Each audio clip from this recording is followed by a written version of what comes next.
Felix, Remus, கலிசி இந்த மூணுமே குட்டி குட்டி டயர் உல்ஃப் பப்ஸ் 2025 இப்பதான் பிறந்திருக்காங்க. கிட்டத்தட்ட 10,000 வருஷங்களுக்கு முன்னாடி ஐசேஜ் சமயத்திலே அழிஞ்சு போயிடுச்சு அப்படின்னு சொல்லப்பட்ட டயர் உல்ஃப்ஸ் இவங்க ரிசம்பிள் பண்றாங்க. ஆக்சுவலி டயர் உல்ஃப்ஸ் அப்படிங்கிறது என்ன அப்படின்னா, கேம் ஆஃப் த்ரோன்ஸ்ல ஹவுஸ் ஸ்டார்க் அப்படின்னு சொல்லிட்டு ஒரு ஹவுஸ் இருக்கும். அந்த ஹவுஸ் உடைய சிம்பிள் தான் இந்த டயர் உல்ஃப்.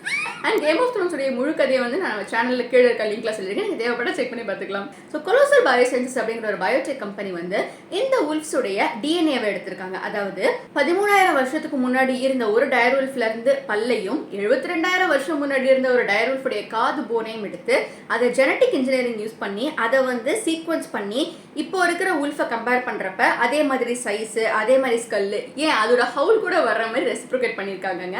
இது வந்து கிட்டத்தட்ட அந்த ரைட்டர் ஜார்ஜ் ஆர் மார்ட்டின் அவர்களே வந்து பாத்தீங்கன்னா, நான் எழுதுனது வந்து எனக்கே தெரியாம உயிரோட வந்துருச்சு அப்படின்னு சொல்லி அது தூக்கி வச்சு போட்டோலாம் போட்டு அது வைரல் ஆயிட்டு இருக்கு. பட் இன்னொரு இடத்துல வந்து ஆக்சுவலி இப்படி அழிஞ்சுக்கிட்டு இருக்க உயிர்களை காப்பாத்துறது முறையா இல்ல இந்த மாதிரி ஏற்கனவே அழிஞ்சு போனதை வந்து இவ்வளவு காசு செலவு பண்ணி கொண்டு வரது கரெக்டா அப்படின்னு கேட்டுட்டு இருக்காங்க.